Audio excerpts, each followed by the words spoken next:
Welcome to the Graduate Job Podcast, your home for weekly information and inspiration to help you get the graduate job of your dreams.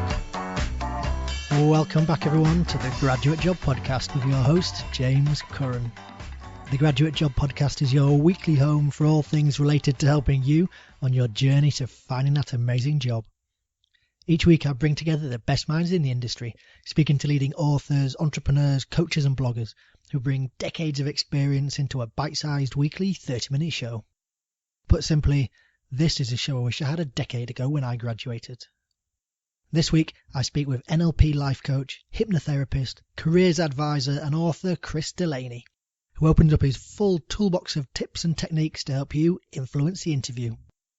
Chris shares his insight into how you can overcome a lack of confidence or negative self-talk, quickly build rapport with the interviewer, and then influence them with the language you use. Chris also shares techniques for how you can negotiate a higher wage and use suggestion to ensure you get a job offer with influencing tricks that will put a Jedi to shame.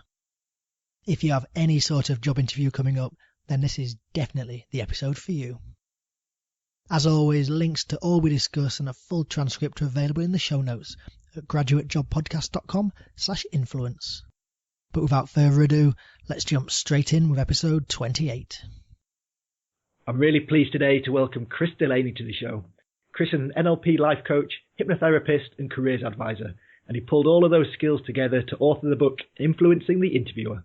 Chris, welcome to the Graduate Job Podcast. Hi James, thank you for inviting me down today. I'm really excited to be here to share some of my knowledge with your listeners.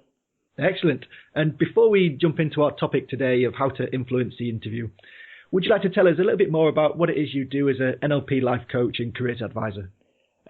My whole philosophy is really helping people to be more successful in their life or in their career. A big part of what I do is help people to be more confident, to increase their self-esteem so they can go out there, set goals and achieve them. One of the biggest blockages is people's own mindset.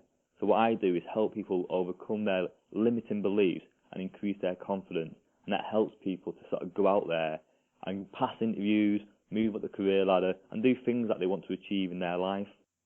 Super. And we talked just before we started recording about how often I've interviewed people who walk into an interview with the mindset that they're not going to get the job. And the interview goes down from there, really. So mindset is such an important thing to have right, especially when you walk in there. You need to walk in confidently.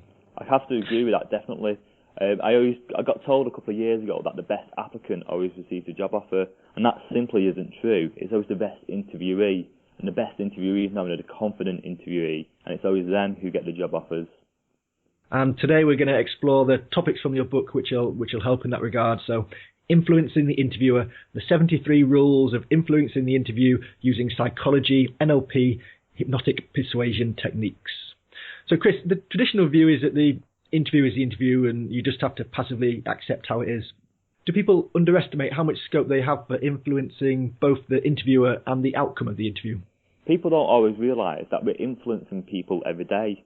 When you walk into a room, let's say you're going to a party, if you walk in there dressing smart, your head held high, you got a little bit of swagger about you, you're winking and pointing to people as you walk in, you're going to get a completely different reaction compared to if you walk into that party with your head hanging low, mumbling to yourself and dressing in a scruffy outfit. You influence people with your body language, with your tone, with your facial expressions, your eye contact. Everything about you will influence someone else and how they react to you. So what we're doing is taking these techniques and then put them into the interview job situation. So we talked at the beginning briefly about confidence and negative self-talk. So often people are lacking confidence and thinking they're actually going to get the job in the first place. What tips or advice would you give them to start to begin to change those limiting self-beliefs? The way your mind works, it works on a thing we call frame of reference. So when you go to a new situation, your mind decides how you emotionally react to that situation. And it does that by looking for past frames of reference. And with situations like public speaking or job interviews, it's not a common thing we do on a regular basis. So your mind looks for the last piece of frame of reference. And for a lot of people, it's that day in school when you was 10 years old, you have to walk to the front of the class and you have to read out the story in front of your classmates. And you got a couple of words wrong, or you said something by mistake and your teacher tells you off, and all your classmates in front of you laugh at you, and it makes you feel nervous and anxiety. Your mind records that. Then when you go to your first interview after leaving college or university, your mind decides what's the best frame of reference. The public speaking in skills your frame of reference, so you'll feel those same negative emotions. And what we do, we can change that frame of reference by getting a new image to be recorded in your mind, a new emotional way to react. So as an example, James, have you got a time when you maybe feel nervous or anxious? Well, yeah, that example of getting up in front of the class has suddenly taken me back to being 10 and reading some Shakespeare book in school. But feeling nervous, I just what I can remember going to my first job interview and the first proper graduate scheme I applied for and having to give a presentation there, and I wasn't very well prepared, and yeah, that's I can remember being nervous then. So what I'll do, I'll share it. I'll do this technique on you to show people how powerful it is. So when you think about this image or this past memory on a scale of 1 to 10, with 10 being you're completely nervous, you're really scared, and 1 being you're really confident, you're cool, and you're calm. When you think about this past experience, where are you on that scale? Probably about a 7. About a 7, quite high. And when you think about this past experience, do you see it like a picture or is it like a movie in your mind's eye? It is a picture. Is it like a still picture, like a photograph? Yep. Yeah, and is it coloured or black and white? It's coloured. And if you could imagine the distance of that picture from your mind, do you see it really far in front of you, or is it like really close to your mind's eye? So you feel like you're in that picture. It's quite close. Quite close. So this is really common with people who are nervous about public speaking, even stuff like spider phobics actually in job interviews. They have this image in their mind's eye. Normally with most people it's actually a movie, with yours it's a still picture, but they see it really close to them and often it's colour. So what I want you to do, James, think about that image in your mind's eye. I want you to push it in front of you so you can see the corners and the edges of that image or that photograph. Yep. Yeah. Okay. And then I want you to drain the colour from that picture so it's completely black and white. Okay. And I want you to imagine putting like a big old wooden or metal frame around it. So when you go to art galleries, you can see really old pictures from the 1600s. They have these fantastic old frames. So I want you to put that picture in one of those old-fashioned big, thick frames. Yep, done that. And on a scale of 1 to 10 at the moment, with 10 being you're completely nervous and anxious and 1 being you're calm and confident, where are you now? 4. 4, so it's already dropped and we've not even done the best bit yet. So get that picture and just move it further and further away from your mind's eye so it becomes the size of a postcard, then further and further away, harder to see, it's going out of image, the size of a stamp. And how do you feel now on a scale of 1 to 10? Reduced. And then all the way to 3. the dot on the horizon, and then just let that picture disappear. And how do you feel now? Just feel how it's sort of less relevant and less of a memory. And that technique is so easy that when you sat in your car just before that job interview and you're thinking, oh, what's going to go wrong? How am I going to embarrass myself? You can get that image in your mind, pause it, push it in front of you, drain the colour, put a frame around it, and then just move it further and further away. And we do that with clients and get them to do it quicker and quicker and quicker, so you can reduce your anxiety just in your own mind's eye just before that job interview. So it's a great technique to use just to reduce anxiety. Excellent. And how would you go to tackle limiting self-talk that you get when you're walking into the interview and you've got the little devil on your shoulder telling you that it's not going to go well and you're not going to get the job? This is like the second demon really that stops people being confident in job interviews. People either make this picture like we just discussed then, and that movie makes them really anxious, or people have that devil on the shoulder talking to them. So a great technique that I use with that is I get people to turn their voice, which is often their own voice, into a shape. So when I say that to people at first, they go, what? Well, they can easily do it. So if anyone's got negative self-talk about a job situation, about a job interview, about going to have an appraisal with your manager as an example, imagine that voice in your mind, and then turn that voice into a shape. And when you turn that voice into a shape, I want you to notice what shape your voice is. And I want you to give that shape a colour. And then get that shape and move it in your mind from your brain onto your shoulder. And then allow that shape to move down your shoulder towards your elbow, and from your elbow towards your hand, and just watch it go into the palm of your hand, and allow it to drop onto your leg, and then go down your leg, all the way down past your knee, down your calf, onto your foot, and then let it just drop onto the floor. And at this stage, most people get an urge to do something to that shape.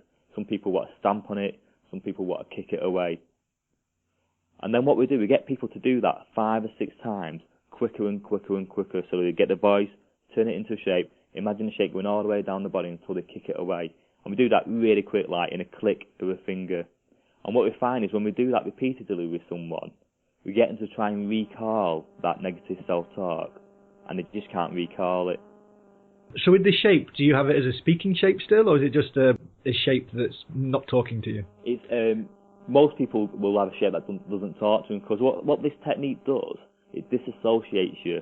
So when you're thinking of a negative picture or a negative future event, or when you're hearing that negative self-talk, you're very associated to the situation you're thinking about. So if you're going, oh, you're going to fail that interview, you're never going to do well, everyone's going to laugh at you, you're really associated to that future event. And when you're associated to something, you feel that emotional pull, which in this case will be anxiety and nerves. By turning that voice into a shape, it disassociates you straight away. And then by moving the voice away, further disassociates you. So you start to feel a different emotional pull. Well, I've not come across that one before. I'll have to use that. As you mentioned, putting it on the floor, yeah, I got the urge to stamp on it. So I'll have to try that one. And with these techniques as well, like they're so easy to use and so powerful. Now your listeners have heard those 2 techniques, they can literally do that themselves this evening or tomorrow, and they'll feel completely different, because the way your mind works, it can only feel one state at a time. So it can't feel happy and sadness at the same time. It can't feel confident and fear. It's got to feel one or the other. So if you're focusing on something negative, you'll feel negative. If you start focusing on something positive, you'll feel positive. So these first techniques get rid of the negativity, so you can then think about the positivity. So speaking then about the positivity, how can you? We've talked about we've conquered our negative self-talk and lack of belief. How can we give ourselves a big confidence boost just prior to going into the interview? Well, a couple of things you can do is, one, people need to realise what their talents and skills are. We have this thing in the UK where we don't like to big ourselves up, we don't like to sell ourselves. We're quite good at putting ourselves down. Where when you travel the world, some of the other countries are really keen on saying all the great things about themselves. So what you need to reflect on first is all your strengths and all your skills, all your big achievements that you've achieved throughout your career. So what are you good at? What makes you unique and different to other people? What do your employers and colleagues say about you all the time? I had a client recently who came to me for confidence, and she said, I'm at work and I just feel like people don't think I'm good enough to do this role. I'm in this position and I think I just sneakily got into this job role, but people are starting to realise that I'm not very good at it. So I sort of joked with her to challenge it by saying, well, why don't you just leave the job then? She said to me, I tried to leave 3 times. Every time I leave though, they give me a massive pay rise. So people have these very limiting beliefs, and they look at themselves from a perspective that is negatively compared to what other people look at them. So the first thing you need to do is realise your strengths, your skills, and your unique selling point. And when you realise what you're good at, you'll start to think about the emotional attachments to that. Because you realise you're good at your job, you'll start to feel good about yourself. And then the second part to this is we get people to stand in a confident way, because the way you hold yourself, your physiology, changes your state. You can always see a negative person at a party or someone who's feeling low or depressed because of the way they stand. You instinctively know that one person's a confident person and another person is not a negative person, but someone who feels maybe depressed or sad about themselves. And it's all in their body. And if you change the way you stand, if you stand like a confident person stands, you hold your head up high, express yourself with your gestures, you'll start to feel that emotion because your mind and your body are really, really connected. So what we do is get people to look at their strengths, their skills, and then we get people to hold themselves like they are a confident person. And those 2 things start to make people feel more confident about themselves. So getting a power pose that they can just go into, whether it's if they nip to the toilet before the interview starts, and just get themselves in the right frame of mind. Yeah, definitely. And there's other techniques that we use as well. We use a technique which is really famous in the NLP called anchoring. And what we do is we get people to visualize themselves doing something really well, and it can be anything. So maybe they're really good at bike riding, or they're really good at karaoke, or they're just really good when they're with their friends and their family. That's when they're at their best. And we get people to visualize this memory, get it big and get it bright, get it really vivid. Imagine that they're actually there, so they can see things from their own eyes, they can hear what's going on. And when you see something from your own eyes, you can hear that past event when you're at your best, you start to feel those positive emotions. Focus on the positivity, you'll feel positive. And we get them to build this feeling up, so we get stronger and stronger and stronger. And then we get them to anchor it by squeezing the finger and the thumb together. And what that does, that creates an anchor. And we do that with several different events. So maybe they're really confident with their friends, maybe they're really confident delivering presentations, maybe they're really confident when they meet another dog walker in the park. We build up several different events, build up the confidence, emotion, and then we anchor it by squeezing finger and thumb together. And then what we do, when someone wants to be confident in a new situation, we squeeze that finger and thumb together, then that releases that emotional association. And I'll give you a real good example how that works. If you ever drive to work and then you see some flashing lights behind you, a police car behind you, you get an immediate emotional reaction, because there's a reaction anchored to seeing police flashing lights. And the same thing happens when you want to release your confidence anchor. If you squeeze your finger and thumb together, you'll then feel that emotional reaction, that emotional association. So when you do the anchoring, you squeeze your finger and thumb together, do you need to also start to think about the anchor you've created, or will that automatically happen? Yeah, that will automatically happen. So you build up the state, imagine yourself being really successful. When it's at the peak, squeeze your finger and thumb together. Think of a new situation, build that state up, squeeze your finger and thumb together, and do that several times. And every time you're out and you're having a great time, squeeze your finger and thumb together. Every time you do something and you feel really good about yourself, squeeze your finger and thumb together. And then just before the job interview, when you're feeling a little bit nervous, and you do want to feel a little bit nervous, because that shows that you're eager, you're keen to get this job, and it gives a bit of real life to the interview, but you want to be more confident. So you squeeze your finger and thumb together, and that will release that emotional association of confidence. It's a good trick. I'm going to certainly put that one to use and try it myself. Yeah, and I love these stuff because they are so easy to use. Once you know them, you can use them, instantly. So that's excellent. So we've talked about how to get in the right frame of mind before the interview and making sure that we're confident walking in. So let's go through the interview situation then. And you go into say walking into the interview, how should you begin to think about your body language when you walk into the interview for the first time?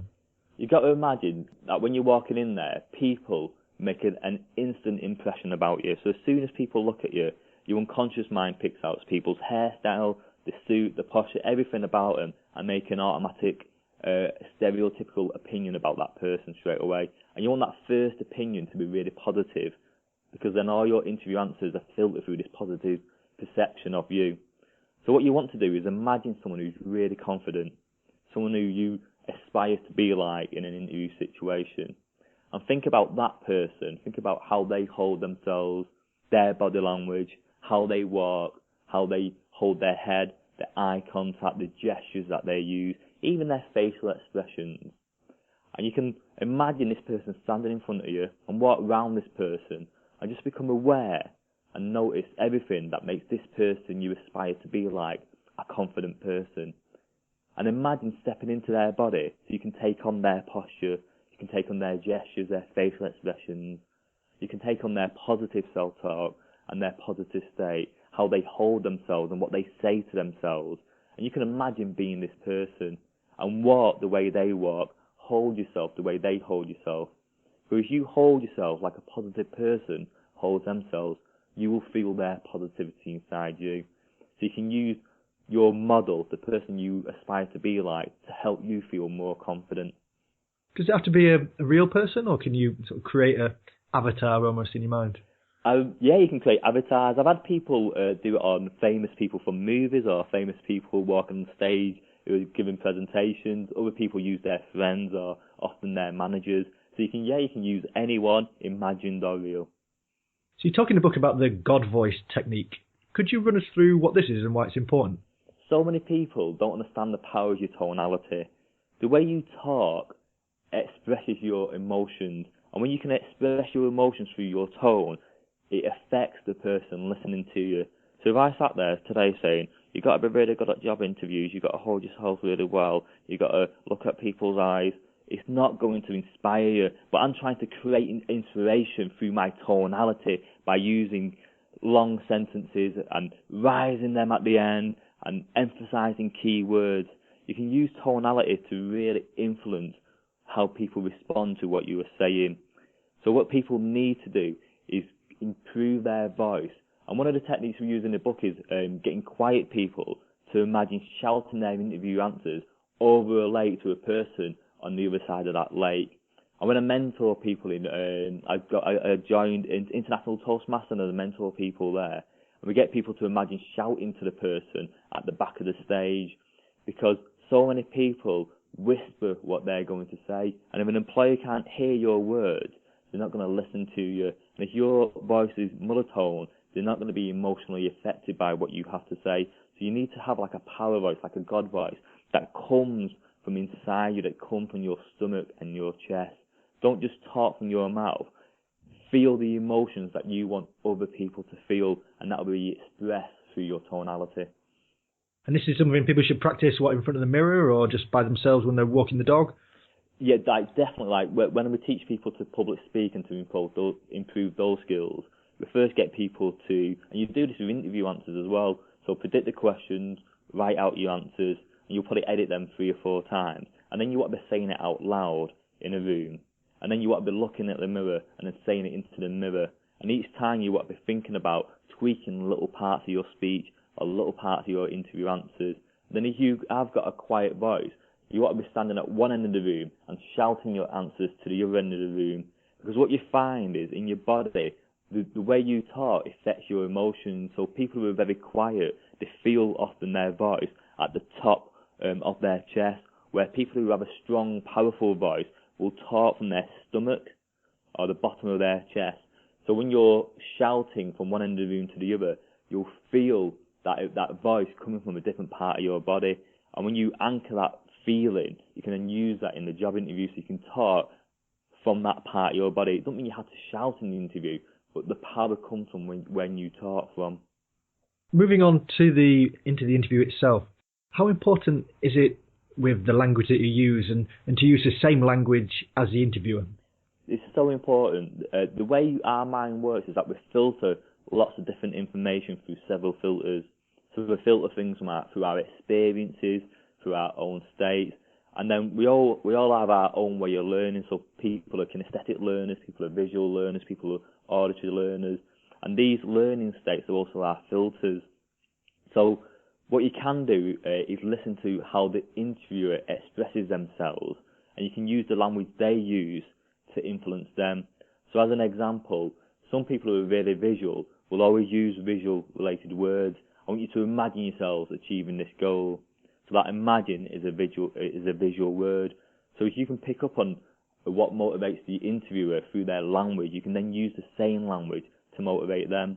And one of the key ones is the way people are motivated towards or away from motivation. Some people are highly motivated about achieving goals, where other people are highly motivated from getting away from problems. So you get your problem solvers and your goal achievers. And people who are interviewing you will express their motivational pull through the words that they use. They'll use goal-orientated words or problem-solving orientated words. So you can phrase your answers meeting their motivational pull. And people just understand what you're saying in a clearer way when you're using the words that they use to express themselves.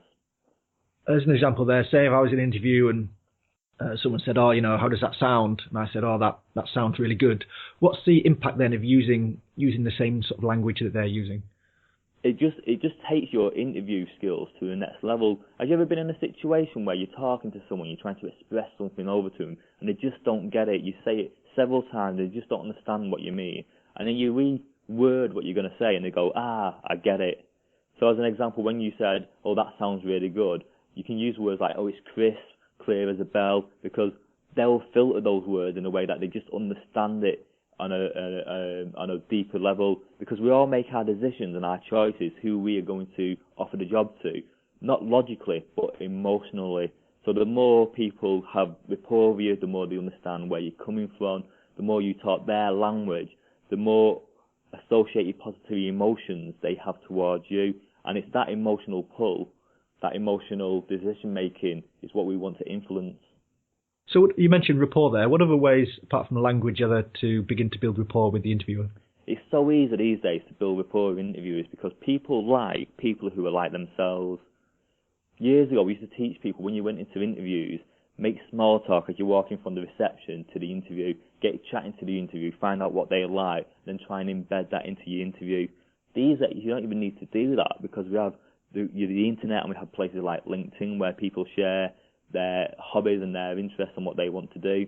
So going towards the interview room with the interviewer, you can sort of say, oh, I was on LinkedIn when I was doing some research about the company. I was really impressed about some of the career achievements that you achieved, and I've also noticed that you're a part-time rock climber. And then you can express how you are interested in rock climbing or whatever it is that you have in common, because people will associate positive emotions to their hobbies and their interests. And when you talk about that, they'll bring up those positive emotions. So when we talked about the classroom experience, about talking in front of your girlfriend, you could remember that situation and felt negative.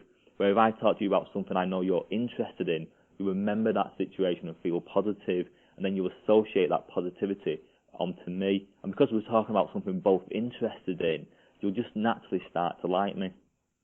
And how important is using the other person's name when you speak to them? There's a really great book called what's it called? The Influence of Psychology by Dr. Cialdini, I think his name is. And he said that they did like a lot of research on why people buy products from certain people, and they said that when people use something that they have in common, such as a name, or even they come from the same place. We talked about we both come from the north of England. When you find commonality, it increases likeness straight away. So you can find that with names, you can find that with hobbies and interests, you can find it with anything, but if you get commonality, it increases likability. Some people, though, are very professional. I want you to call them Mr. or Mrs. Some people want to be more friendly and laid back and are quite happy to use first names, and you've got to use the thing that will increase rapport with that particular interviewer. So there's no hard and fast rule, just depend on how they're introduced to you, and then go from there. Yeah, definitely. It's all about thinking about what that particular person, the person who's interviewing you, what ticks all their boxes, what motivates that person. And that's why one person will use visual words with, another person will use auditory words with, one person will use the surname and act very professional, with other people will be more laid back in our approach and more jokey in our interview. It's all about finding what will motivate that individual person. And there's so many clues on the internet, especially when you read stuff like LinkedIn. People will express their motivational pull, that towards pull or that away from pull, with the language they use on their LinkedIn page. People will share their hobbies and interests. People, when they introduce you, the way they come across to you will give loads of clues away. There's a part in the book which talks about people's personality profiles and personality types, and that really gives you a great insight into that individual person's, the way they see the world and the things that motivate them. And if you use that to express your answers, it just gets inside their head a little bit more, and they get that emotional pull towards you. So they just like you for some reason. They don't know why they like you, but it's just got this liking about you. And then you can add on your selling points and how you can meet the job criteria and add on extra stuff in that job interview, how you will make a real impact. They've got to employ you because they like you. They've got this natural liking toward you. You've got great rapport, but you've got all this experience, these unique selling points, and you've already told them how you're going to use that to impact their company, to increase productivity, to reduce overheads, or increase profit. So getting to the more Jedi level of the persuasion techniques, you mentioned in the book about using suggestion to demand the interviewer gives you a job. How would you go about doing this? So this is getting into like the hypnotic language part of the sort of book.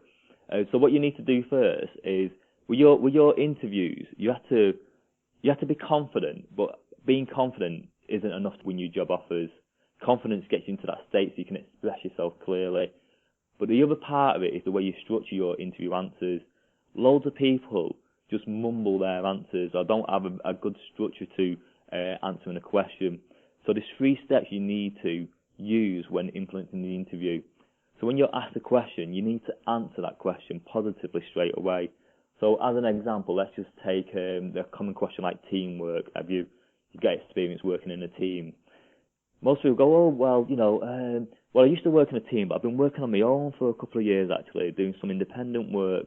Or people go, oh, yeah, teamwork, it's about everyone working together to achieve more.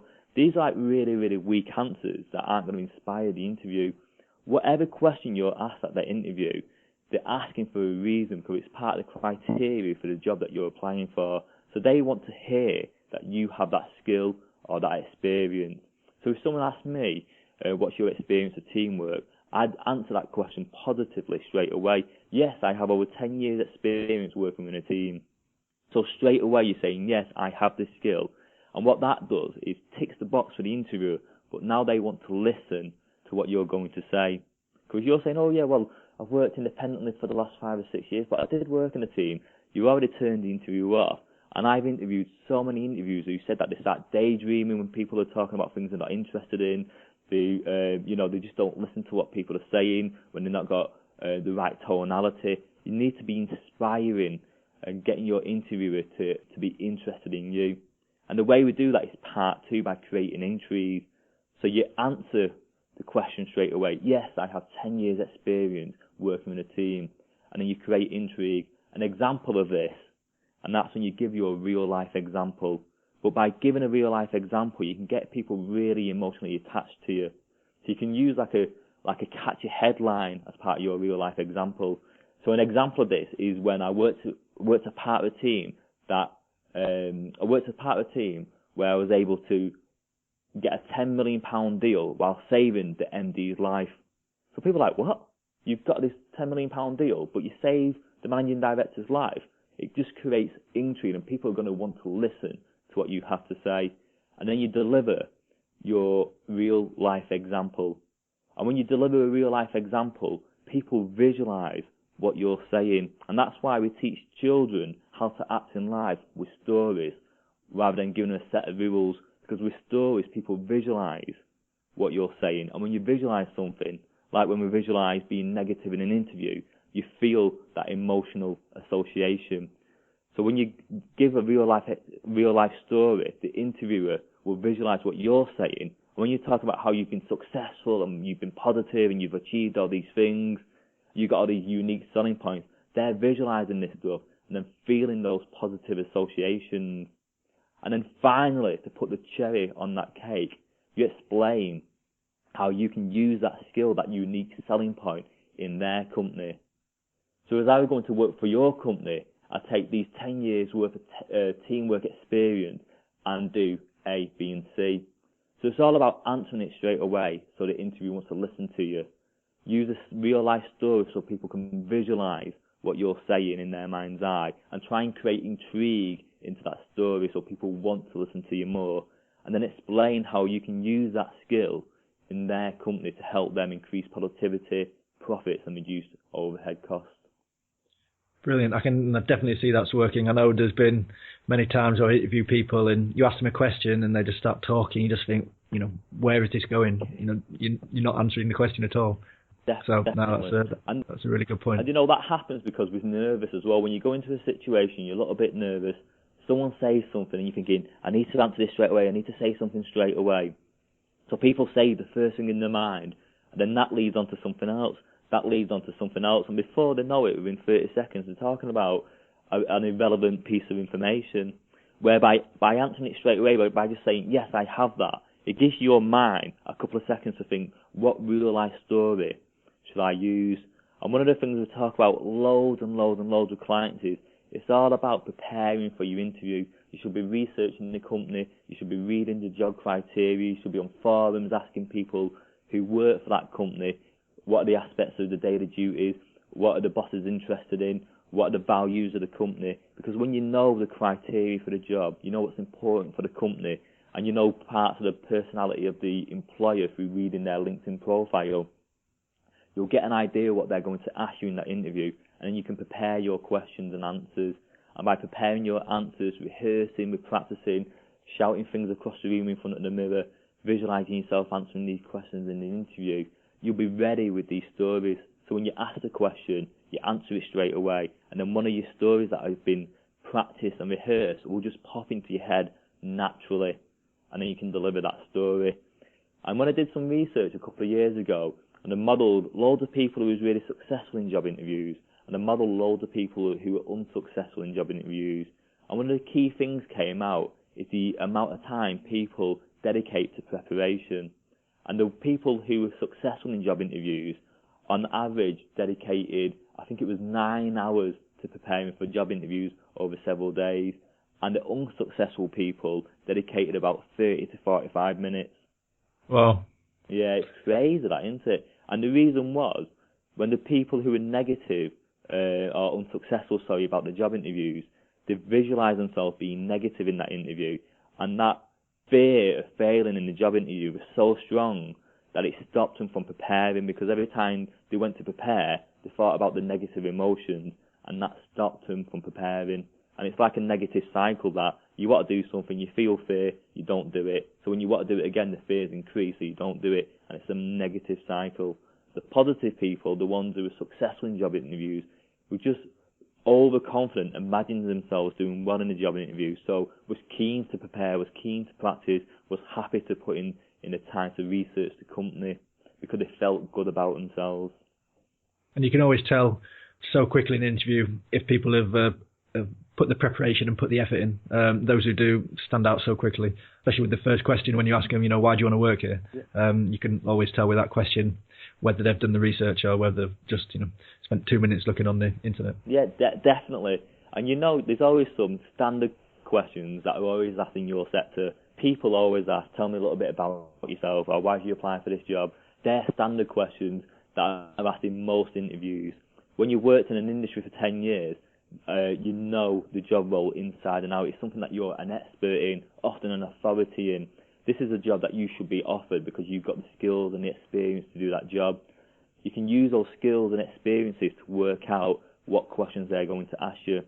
And we always hear about the random questions that are asked at places like Microsoft or Google or Amazon, like why are grids round instead of square. So when you get asked one of these oddball questions, the first thing you need to do is think, what skill or criteria do they want me to talk about that's related to this question? So often it's either being creative or your engineering knowledge or how you analyse problems. So you think about what do they want from this oddball question, and then use one of your stories to answer that question. That's a really good point. A couple of final questions, Chris, as time is unfortunately running away with us, but I just really wanted to cover, how can people use psychology to negotiate a higher wage?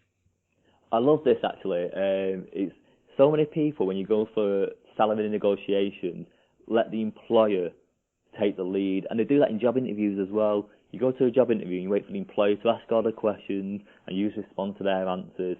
I recommend you don't do that. I recommend when you're walking towards the interview room, you start talking to the interviewer, you start asking them questions, you build up your rapport. When they ask you a question about a certain aspect of the company, you give your answer, but then you ask them questions about that. So if they're asking you questions about how would you problem solve X, and you give your answer, you can then ask questions about what sort of problems they need solving on a regular basis, and you get a two-way conversation, and then that puts you on an equal footing, which increases your confidence. And the same goes in salary negotiations. Always take the lead. What happens when you're negotiating a salary is that we have a thing called a baseline, and whatever the baseline is, all negotiations are affected by that. So let's take an example that you're going for a job, and you want to earn about 30 grand. I know that's a low one when you're negotiating salary, it's not a lot higher, but we'll just use that as an example. So you want to go in there and your aspirations are to get 30 grand. You go into the negotiations, the employer goes, right, I reviewed your experience, your skills, I'm very impressed, I want to offer you £25,000. That's the baseline. The first offer is the baseline. And what we do from there is we will increase that negotiation, but we'll do it by comparing that baseline to what we want. So because the baseline is lower than our aspirations, we won't ask for 30 grand. We'll ask for something like 27, and the employer will negotiate that, and you'll end up with about 25 or 26 grand. But what you want to do is negotiate a higher baseline. So when you go into that salary negotiation, start higher than what you want. So when the employer's saying, I've reviewed all your stuff, you can go in there and say, well, the salary I'm looking for is about 35,000. So that becomes the new baseline, and the employer doesn't want to offend you by offering you such a low salary that it doesn't meet your aspirations. So they might offer you 30, and you might negotiate up to 32 or 33, which is about 5 or 6 grand more than what you would have got if the employer set the baseline. The baseline is always key with this. The only time it doesn't work is you're working in a sector where the salaries are pretty much set, and you can only negotiate a little bit more or a little bit less. But when you're working in a sector where you can negotiate your salary, because what you do will affect the profits of the company, so if you're going for £80,000 jobs, 100 grand jobs, you can set your own baseline, but you've got to go in there, set the baseline, and be confident about delivering that.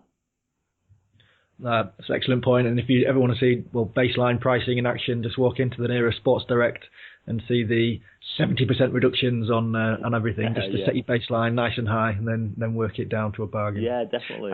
And it works on, I don't know if you watch Deal or No Deal, but that's all about this psychology and the baseline of people deciding how much they're going to take, but they do it off what they could have won on the previous round, and people lose loads of money in that program because of negative baselines.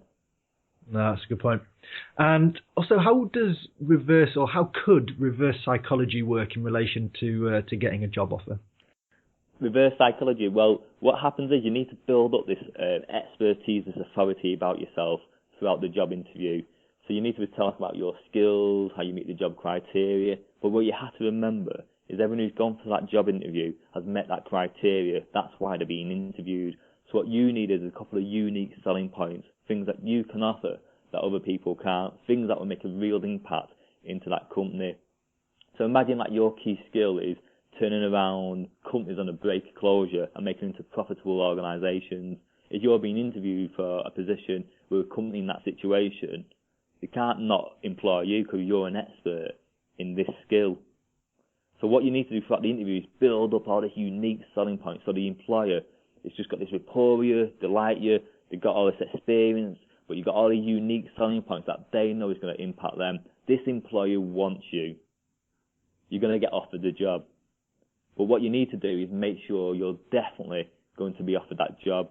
And what you do with that is use a little bit of scarcity, because we all want what we can't have. That's why eBay is so successful.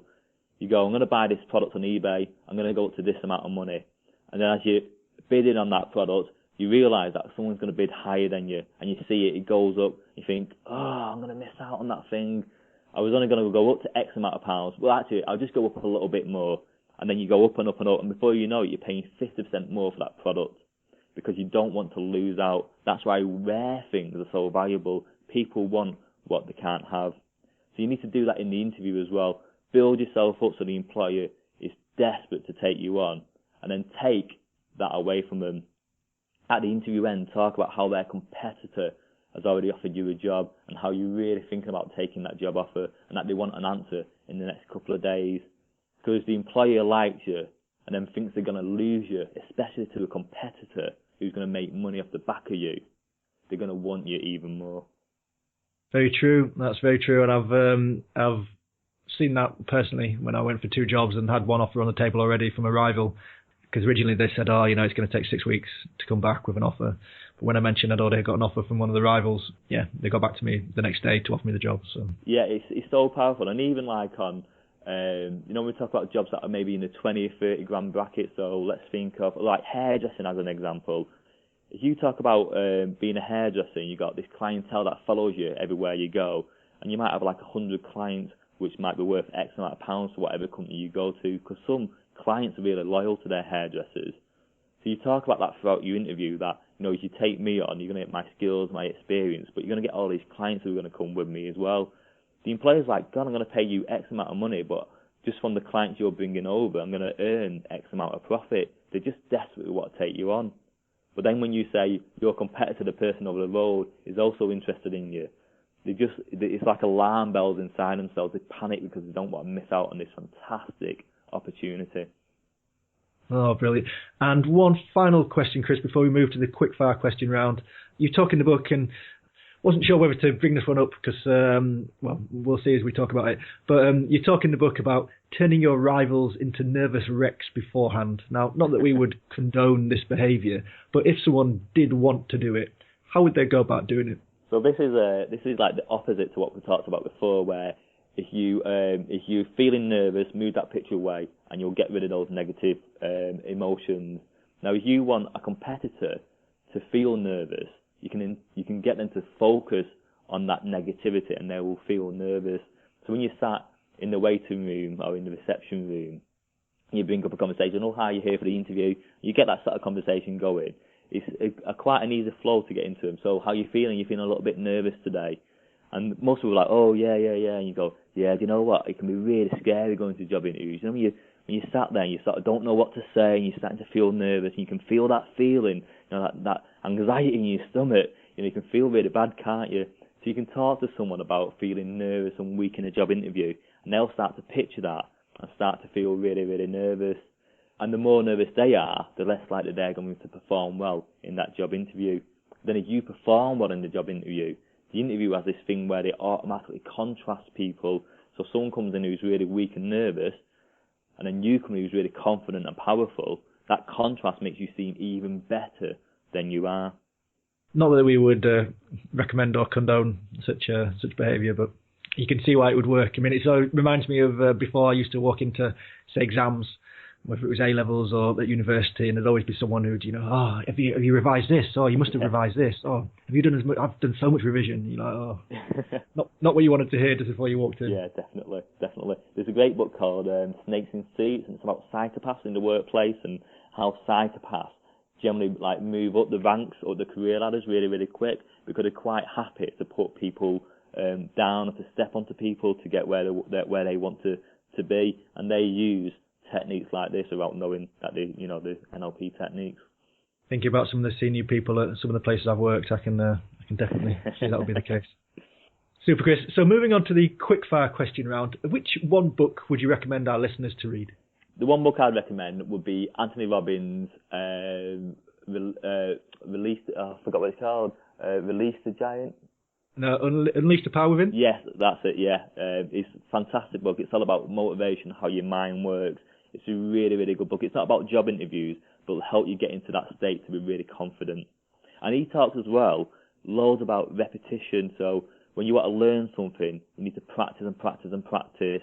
And I always say this with people who want to be good at job interviews. You need to practice and practice your answers, your tonality, the way you communicate things, the way you structure your interview answers. So it's a great book about learning to be motivated, and it's a great book to learn about why repetition is the key to learning any skill. I'd completely echo that one, and I was lucky enough to see Tony Robbins at the Unleash the Power Within show in London this year, and it was amazing. Yeah, really good, really great guy. It's great as well because he's got another book come out either this year or last year about finances, and all the money from that book, because he wants people to be financially successful, and the idea is that if you're financially successful, the country gets more taxes, so you're more successful, the country's more successful. And all the money from that book is been given to his charities that help homeless and feed homeless people. So yeah, great guy. Yeah, it's a big meaty tome, that one. Yeah. And what one website would you recommend that our listeners visit? The website I just got into this website really recently, and I wrote a couple of articles for it. It's called Addicted to Success, and it's lots of different professionals, coaches, people who are successful. Tony Robbins has been on this website as well. It's people sharing their advice and support, but it's done in very chunk-sized information, so you can read it at a bus stop or while you're waiting for someone to come out of the shop and you've got nothing to do. It's one of those websites where 5 minutes you can flick through one of the articles and then go back to it 5 minutes later and read something else. Very chunk-bitey, inspirational, motivational articles. Oh, super. And I will link up to that in the show notes. So I'll find Chris's articles and link up to that in the show notes. So check out Graduate Job Podcast for links to that. And finally, Chris, what one tip can listeners implement today to help them on their job search? Practice is definitely the thing you need to do. Practice. So you know what you're good at in job interviews. You know what thing you need to improve. So practice that thing. If you feel negative, move that picture away. If you want to talk more powerfully, think about where your voice comes from. If you want to structure your interview answers better, practice. Chris, it's been an absolute pleasure to have you on the show. Before we finish, what is the best way for people to get in touch with you and the work that you do? You can go on my website, which is www.employmentking.co.uk, which is my interview website, or my personal coaching one is www.christopher-delaney.com, and I'm on all the social medias as well. Excellent, and I'll link to everything you've just mentioned in the show notes. Chris, many thanks for appearing on the Graduate Job Podcast. Thanks, James. I appreciate you inviting me down today. Thanks again to Chris Delaney. I really enjoyed our chat. Slightly longer than usual, but we covered some fascinating areas. I certainly wasn't expecting to be a guinea pig myself. He covered some great tips and techniques, but the top takeaway for me is probably one of the most basic: the need to practice. Practice. You can have all the NLP tricks in the world, but ultimately your success will come down to the effort you put in. As he said, successful candidates put in an average of 9 hours research. Ones that fail put in 30 to 40 minutes. Have a look at your recent applications and think about how much time you've put in. Can you see a correlation between applications that you might have fired off quickly and where you didn't get past that first round? Have a think. Are you setting yourself up for success or failure? The second takeaway for me is on the importance of confidence. You need to walk in believing you are good enough to get the job and to do the job. If you don't really believe it, it will come across in the interview. Chris went quickly through some of the techniques which can help you to deal with a lack of confidence. Try them out. See which ones work for you and which ones resonate with you. Whether it's anchoring or dealing with your negative self-talk or imagining yourself walking into that interview as James Bond or George Clooney. Take what works and run with it. Which leads me to the final point, which is an amalgamation of tips 1 and 2. Have the confidence to practice and to try these tips and techniques. Try and consciously think about building rapport or developing a sense of scarcity in the interview. These are there to be used because they work, and they will help you to get that amazing job. Remember, to know and not to do is not to know. There you go. Episode 28 done and dusted.